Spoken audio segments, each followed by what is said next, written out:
We're going to start recording and please welcome everyone to another episode of the Rock Fantasy Files.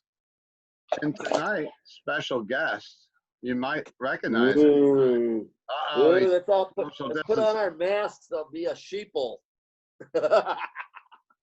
So we've got I hate these things.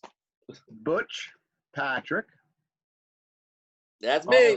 Also known as one of my favorites from growing up in the 60s, as I'm getting old, from the Munsters, Eddie Munster. Please welcome to the show. Hey, thank you, Stephen Keeler. And thank you for giving us some time, because I launched a website for the shop, and we're just trying to do something different. So I've been interviewing a lot of metal bands, a little bit of pinball, and you're my first TV Hollywood person. So wow, honored. Well, thank you. So I guess, how are you making out during this crazy time we're living in right now? That's my first question.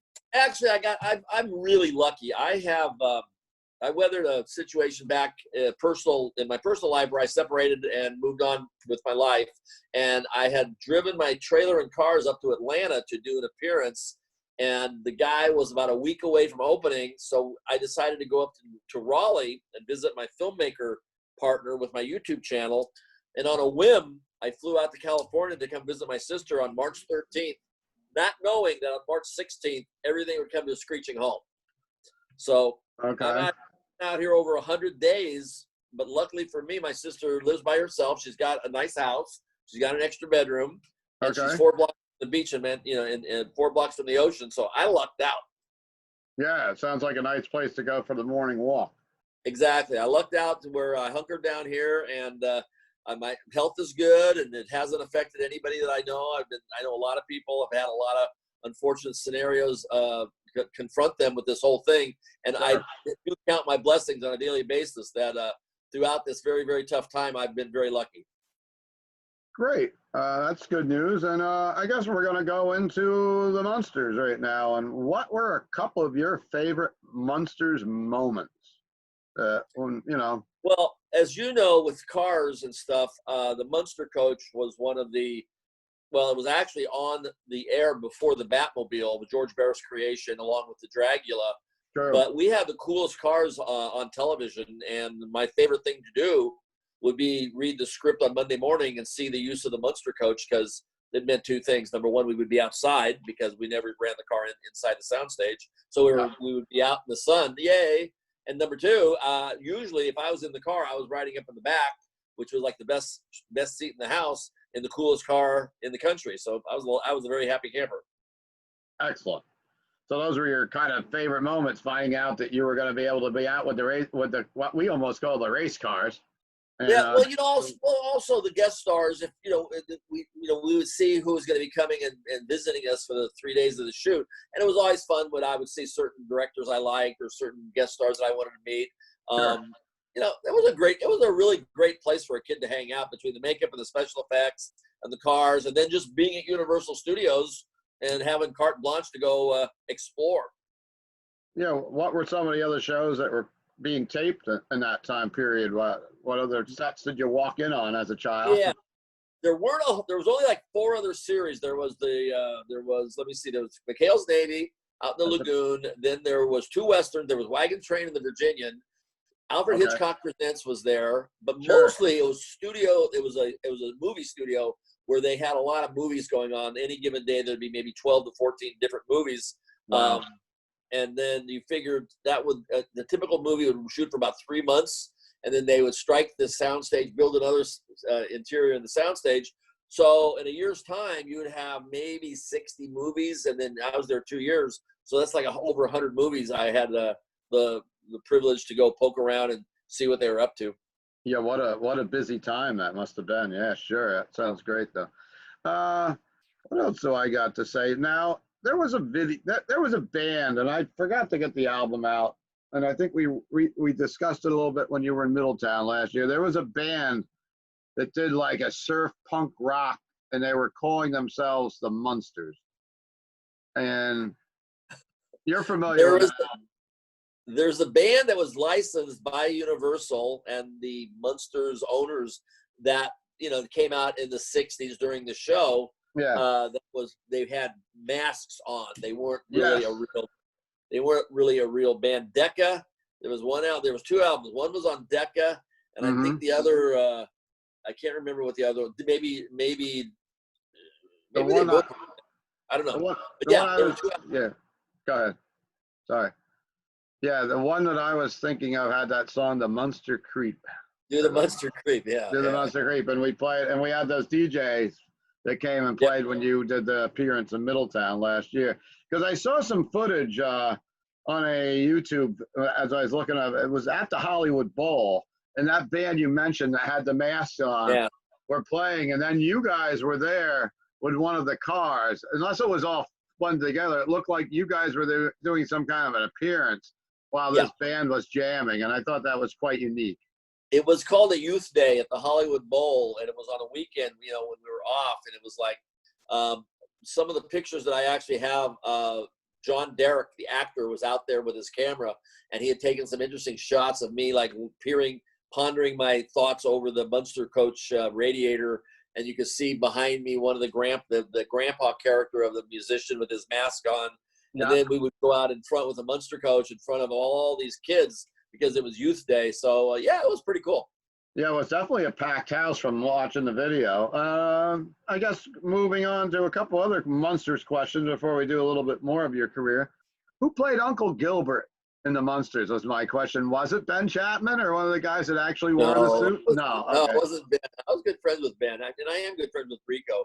But, it was if I remember correctly, and I may be wrong, I always thought it was Al Lewis's stand-in. Because they would use Fred Gwynn's stand-in was his stunt double, a guy named Jefferson County. And I think that the Al stand-in was Uncle Gil, because they would try to not, first of all, they didn't want to pay any extra money. And if they weren't going to pay any extra money, they would want to keep it in the family and give it to one of our regulars. That was a good question because, I've been seeing Uncle Gilbert showing up in some of the licensing, like he was in the pinball machine from Stern. And Retro A-Go-Go just put out a bunch of Munster stuff, and there's an Uncle Gilbert patch, I think, he's kind of included. I sent you a couple pictures of that last week. I wasn't sure if you were aware that they we had really basically the extended family consisted of Uncle Gilbert and Uncle Lester, Wolfman, and the Creature. That was pretty much about it. They had the Johan, when Herman's double from the old country that didn't speak, and they did that, but that was pretty much the extent of the Munster family. And how many kitties did you have? I'm asking you some weird question. Was there only one kitty? Was that the same cat in the whole? Yeah, that was pretty much the same black cat. Yeah. Okay.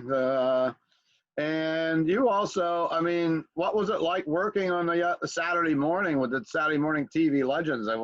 Sid and Marty Croft, who did H&R Puffin stuff, and they did some other pretty famous programs also. Lidsville. Yeah, Lidsville was, it was funny, they came to me and sought me out, and I didn't really want to do Lidsville. I really thought it was sort of like B movie stuff, and it was Saturday morning, and I went back to high school, and I told everybody that I turned down the series, and they were like, "Are you crazy? You turned down you turned down 11 weeks of work, 16 shows. It's going to reruns for 4 years, and it was a pretty hefty paycheck." Okay. So I went back and I rethought it, and what closed the deal for me was I was out and I saw the Bugaloos, the big picture of the Bugaloos, and Caroline Ellis, who played the girl, was a real cutie.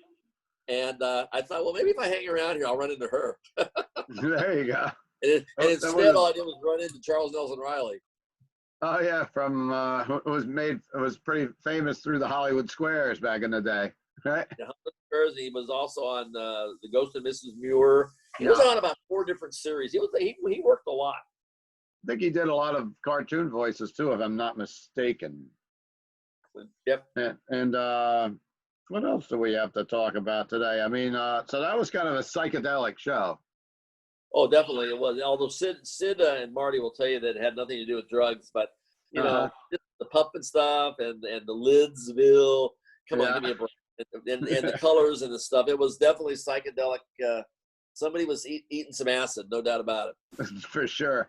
And some of the other things I was going to touch on was, I mean, a lot of people just know you from the Munsters, but you were in a ton of classic 1960s programs. I mean, you worked with some greats like James Arness and Barbara Eden, Lauren Green. You were in Bonanza. You were on just a ton of like the classic shows that we come across and that are still on like TV Land and everything else. And it must have been some experience to do all those different programs. I had about a 12-year run from about 1960 to 72, 61, 73. But in that window, I did the 2 years on the Munsters, and then I did Lidsville, and I also did next to Meredith Burney. I was on My Three Sons more than anybody else. I did 8 guest starring bits as Ernie's best friend, and then I also did a half a year, 8 episodes of The Real McCoys before the Munsters, and I did several episodes of General Hospital the first year it was on. So Okay. and a lot of this thing, when you add in, there were 17 movies, and then there was about 50 commercials that really aren't listed in the IMDb because commercials usually don't get listed. Yeah, yeah. So you figure in that time I had a pretty good run, even though I was only working 7 or 8 times a year.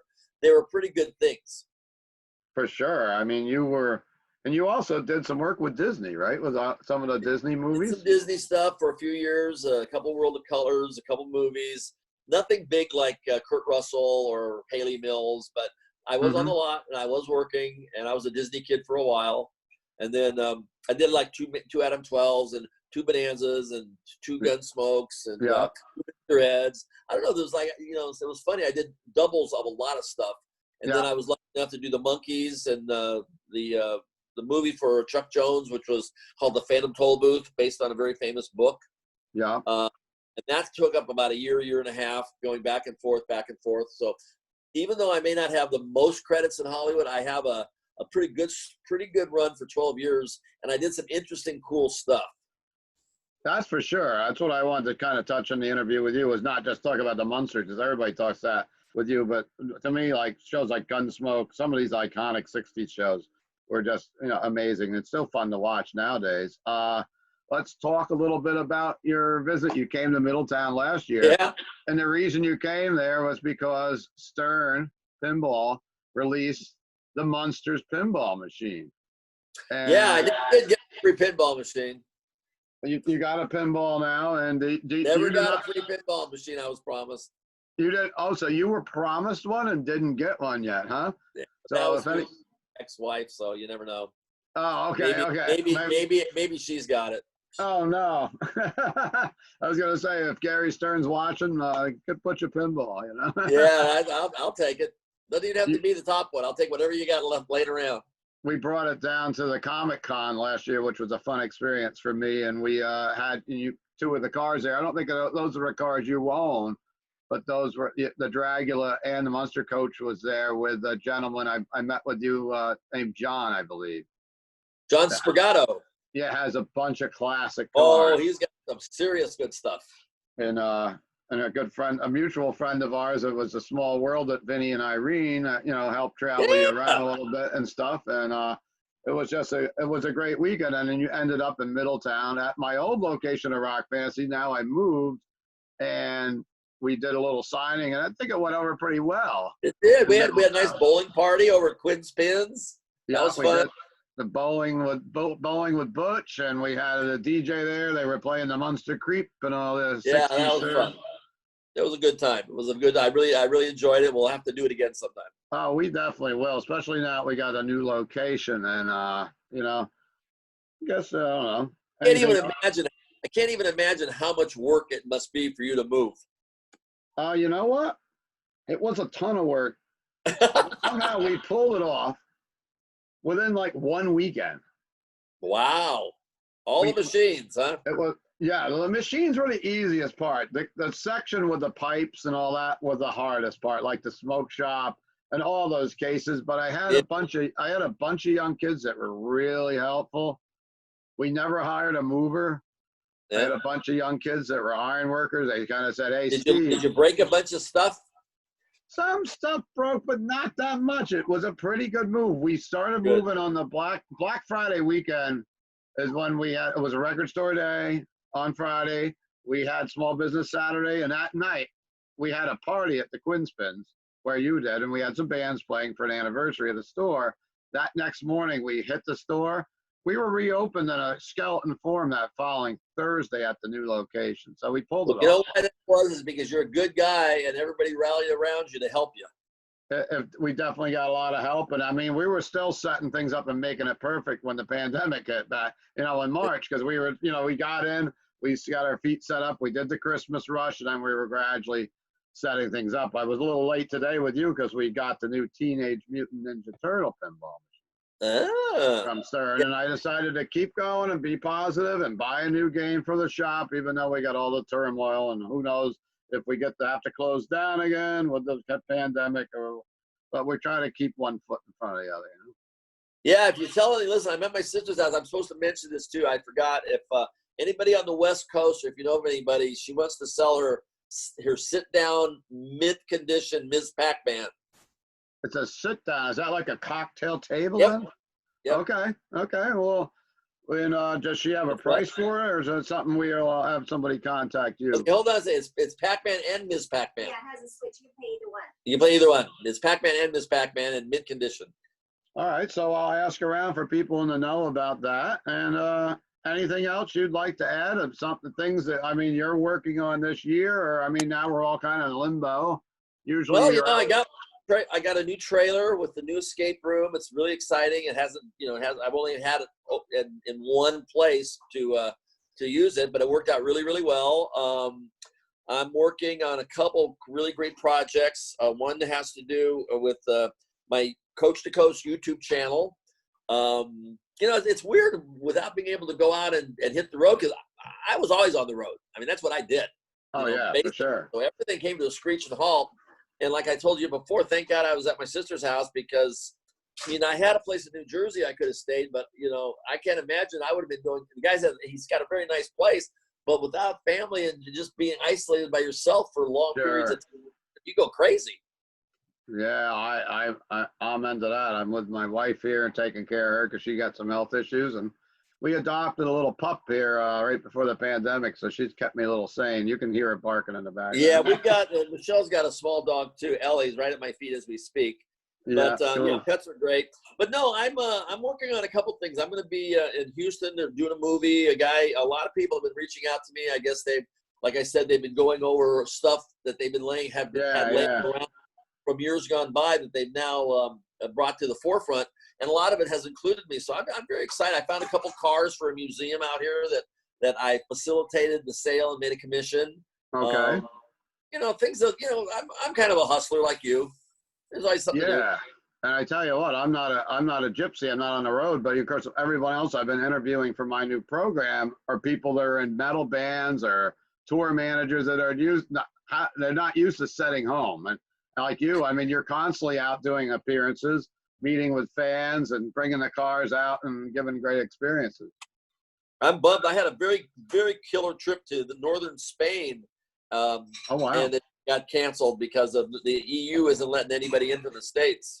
No, I heard, so I guess we're on pause for, let's hope by next year at this time, we're back out doing what we love doing. And, I'll do this appearance next year, and everything will be fine. And it's just, it's just craziness, because there's really not to get into it, but it's just the common sense seems to be something that no one has anymore.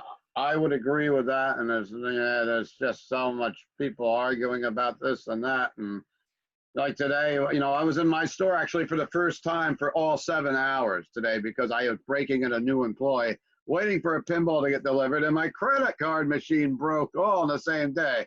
And of course, I got an N95 mask on. It's hot, it's sweaty. My AC is not hooked up yet, but it was definitely a long day. And I tell you, being in there all day, when a couple people stormed in with no masks on, we said, listen, you got to have a mask on. Yeah. We got a box of cheap ones there, so we just give them to you. But it says stay back. Yeah, I know. It's I'm not a big believer in them myself, but because you have to have them, you have to have them. If I didn't have a pair one, I certainly wouldn't. But I do it because, unfortunately, I'm going to fly tomorrow, and you can't fly without one. Are you flying tomorrow? Yeah, this will be a friend of mine, a new agent, called me, and he says, I asked my sister, it'd be okay if I get out to go out and do this. And Yeah. we both feel that it's a lot of it is overblown to begin with. And I think we're going to be safe. And I have a very strong immune system anyway. And literally, even if you get it, it's really, in my opinion, it's just like the flu, It's not a death warrant. But this is the first time I'm flying out tomorrow, doing a car show in Milwaukee and flying back. They're going to come drive from Milwaukee to pick me up at the airport. I'm going to be in the front of the plane, get in there, first terminal, first plane, get the hell out, do my thing, come back home. But it'll be the first travel I've done in 3.5 months. Yeah, so you're probably a little anxious about the trip, but I really, give you a lot of power for going and doing it. You're getting out and doing it. It was like my first day. I actually went in my store. Like, wow. And someone said today, it's like, holy shit, Steve Keeler's out in public playing a pinball. I'm like, dude, my store's open. I got to be here once in a while. The young girls that work for me are great, but people want to see me in there. Yeah, I understand, man. You are the man. Thank you. Well, thank you for the compliments. And it was great becoming friends with you last year. And I'm so thankful that you gave us some time for my new program. And hopefully, and what do you want to say to wrap things up today? Is there somewhere where people can go look and buy some merchandise? I got back my Munsters.com site. It's under construction. It will be up and at 'em very soon. But in the meantime, you can catch me on Twitter, Instagram, Facebook. You'll find me. Yeah, for sure. And like I was saying earlier, the Retro A-Go-Go just put out a bunch of cool Munster stuff, and I'm actually going to be starting to sell some of them in the store. I'm waiting to get the order in now, so we'll be getting some patches and they actually make these big heads that look like a Halloween man. Yeah. I'm really proud of my Coach to Coast channel, spelled with a K for the Munster Coach, KOACH to KOAST. I think I got 17 or 18 segments up there on my YouTube channel. We get like 20,000, 21,000 subscribers. It's not setting the world on fire, but it's good and it's fun and it sets a tone for what I do. And I'll be back out doing it real soon. Well, I thank you for joining us today. And if anybody would like to watch this show today, would you please hit subscribe and like ring the bell. Ring the bell and comment on this a little bit and give us some of your favorite Munsters or Butch Patrick moments in television. I mean, the other thing I didn't touch on, you were in the Monkees, so it was kind of, I thought it was a crazy episode. It was like wasn't a Christmas special. Christmas special. It's probably the best episode they ever did because of they ended it singing Rio Chiu in a cappella, and then they broke down the fourth wall and introduced everybody behind the cameras to the world of who made the TV show happen. And it showed the type of personality and the type of enthusiasm that the show actually had. It was fun to do. It was a very fun shoot. It was a very fun set, and everybody loved the Monkees, and they loved them. And it was a very great show to watch. It's a good, a feel-good episode. And you have a little bit of a rock and roll past anyhow, being on the Monkees. And you had before we go, we'll wrap it up. But you were in a band for a while too, right? So you're a rock and roller, right? I had the teeny bop stuff going in 1971 to 72 with a group called Sugarloaf as my backup band in the studio, and I went out and sang some songs. One of them was a Bee Gees song on American Bandstand, I.O.I.O. Didn't sell any records, Metro Media Records, but we tried it for a year. It was fun. Everybody should be a rock star for a year. Then in 83, when MTV was just on the air, we did Whatever Happened to Eddie with Eddie and the Munsters is probably what you're thinking about. That might have been it, yeah. We started the Basement Tapes. They created the Basement Tapes on MTV from that. We were the first unsigned act ever to be on MTV, which was quite a feather in our cap because back then it was very much the old school of you had to pay to play. Yeah, okay. Well, thanks for joining us today on the Rock Fantasy Files, and we hope you have a safe trip out to Milwaukee for your show, and I'm sure we'll touch base, and I'll see you in social media world. You bet. Say hi to everybody that I met back there last time. Oh, for sure. And we got to make one mention to your buddy that comes in my story. He was one of the first guys to come when I reopened was Marky. Who? Marky Munster. Oh, Marky Munster. Yeah, Mark Doyle. Yeah, he has the most, I think he's one of the biggest Munster collectors, at least in this area. Yeah. Mark's a great guy. You bet, bud. All right. Take care.